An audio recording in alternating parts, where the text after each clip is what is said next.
Ja, genau. Und jetzt Patrick von Wunder. Jo, moin moin oder guten Abend. Ich bin Patrick, ich bin der CPO von Wunder, bin seit 2 Jahren schon dabei, relativ am Anfang. Habe ich Gunnar zufällig getroffen und ich war gerade am Überlegen, was ich als nächstes mache und da habe ich gedacht, Ridesharing, das ist es.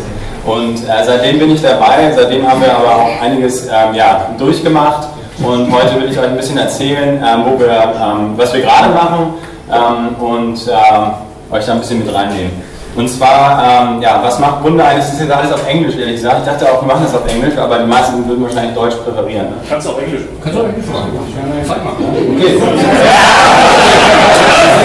Okay, yeah, so Wunder is helping people in emerging markets to get to work every day safely, conveniently, and cost efficient. That's what we do, and you might think, okay, well, there is already a car, there's already public transportation, why do you need that? Well, how do we know that this is a real problem, right? If we want to build a business, it should be a problem, otherwise nobody's going to pay for the solution.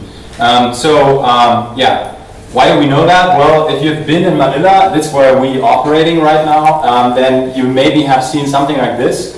And this is already, kind of obvious. I think there should be something better than that. But it's not just about that, it's also about trains. The trains are overcrowded. I went to Manila a few months back and I was basically waiting in line to get into the train for 1 hour. And so this is the line that goes to the train station. And then when you're at the train station, and in the train, you really want to get out because it sucks. It's, you're sweating, kind of like, everybody like touches you and you don't want them to touch you. And that seems to be a problem over there. And then also, there's high demand for pretty expensive shuttles. So you're paying around 25 to 30 pesos, which is like 60 cents for the public transportation. But then this is a line where people are waiting for a shuttle service where they're paying up to 100 pesos. So a lot more than that. And this is what it looks like when you're using one of those shuttles. I mean, I don't think that's it, right? I mean, it's still pretty bad. And I think we have a problem here. And maybe there's something better than that. How do we try to solve that? Well, obviously we build an app, right? That's the solution for almost every problem nowadays. And think about it. And why would people use that app? Well, as a driver, you can make money. Who doesn't want that, right?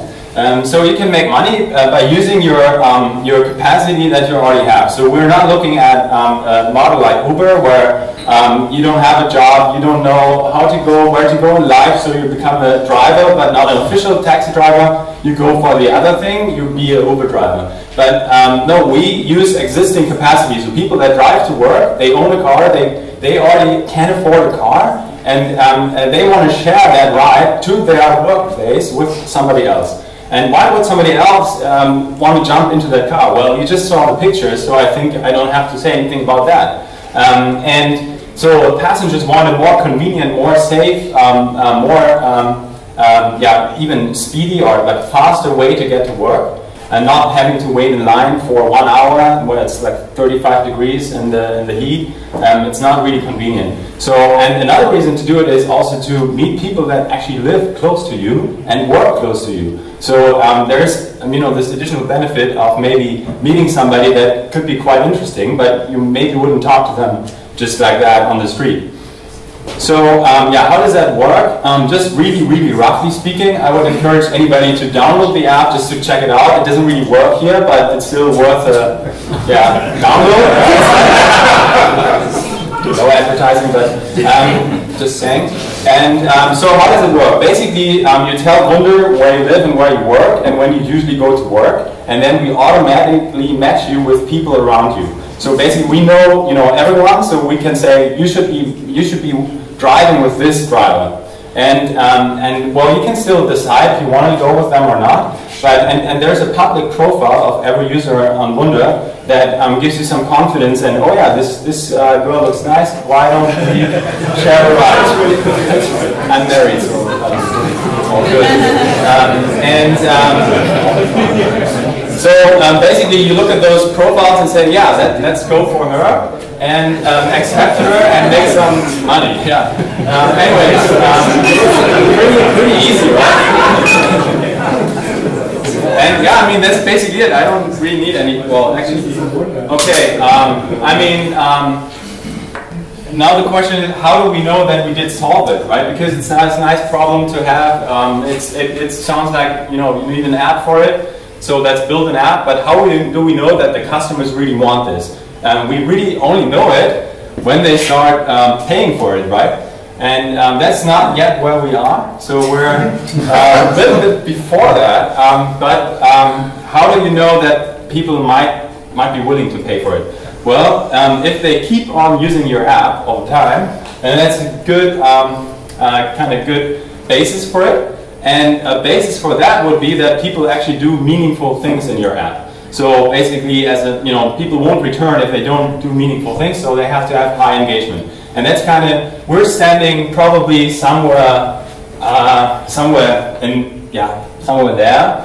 So we have a few users that keep on using the app, that send us nice pictures from selfies in their cars. How they met some new friends, and how they have a lot of additional income that they can spend on their families. And so we're pretty happy about it. And yeah, basically the last part of this is, okay, what is the key to making this work, right? So I really challenge you to just download the app. But some basis for making it work is really about trust in the community. If you would never go into a car like similar to Airbnb, why would you want to have a stranger in your living room? But if you trust that person, then it's not a problem. If it was your friend, then you would give it to them for free, right? And because it's a stranger, you kind of want the money, but you feel comfortable because you have trust. And we do that through that public profile. And basically, you can get some information about that person. We also have a rating system, a commenting system. That's pretty common, I guess, in sharing economy to use these tools. And also you can see the history of who has that person carpooled with. So you can, and then you can click on the other persons. So right there, you can kind of see, okay, this is Matalina, and she carpooled with these people here, and I can click on these people and see, okay, who are these people? So it's kind of like a social network, really. And so that's one of the biggest things that we do. We create trust within a community to make sure that people, are not afraid to do it, to kind of share rides together. And just one metric. So today we had 20,000 profile views by drivers on other passengers' profiles.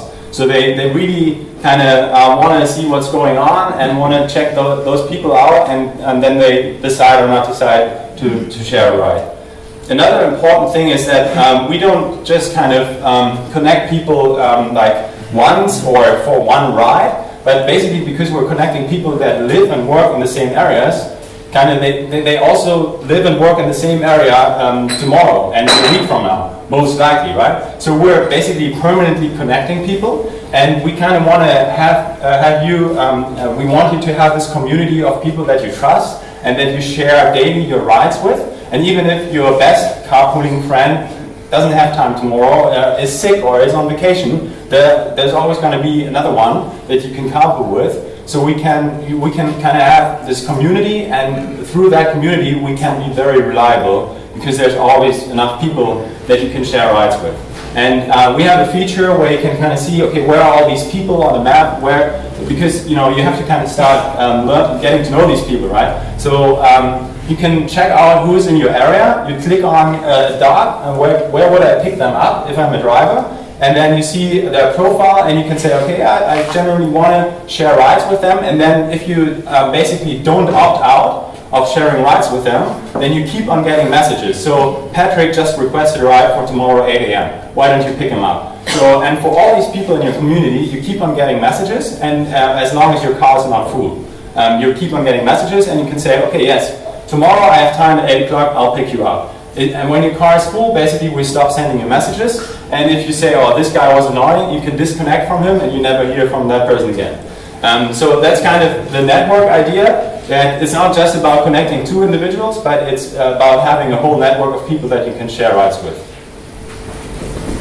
And and just another number, so we have, I don't know exactly, but it's like a few 100,000, if not millions of connections already between people. There are people that have 500, 600 people in their network, and they don't obviously couple with all of them, but they have the options, right? So if they want to couple with somebody else every day because they want to meet new people, they can do that, no problem. If they don't, they can also disconnect and they never hear about them again. So, and the next thing that we're going to do is, because right now we're just connecting, basically when you actually do the ride, you do it with one person, like the app is optimized for one person. So this, what I just talked about, like filling up the whole car, is actually a little bit into the future. So that's what we're working on right now, that you can easily coordinate rides with multiple passengers. Right now you use your ride, you pick up one passenger, and you still have like 2 or 3 seats empty, and that's what we want to change. But obviously it makes the whole process in the app a little bit more complex, so we're thinking of an easy way to do that. And yeah, just, I mean, you can't really see it, but yeah, we're thinking about it, and in a few weeks we're gonna ship this. And so right now we're getting close to about 10,000 trips per week, and yeah, we're growing quite rapidly. Because there is such a high demand for those kind of solutions in Manila, where they have a big problem with their daily commute. So I think I'm at 12 minutes, and that was 12-minute me.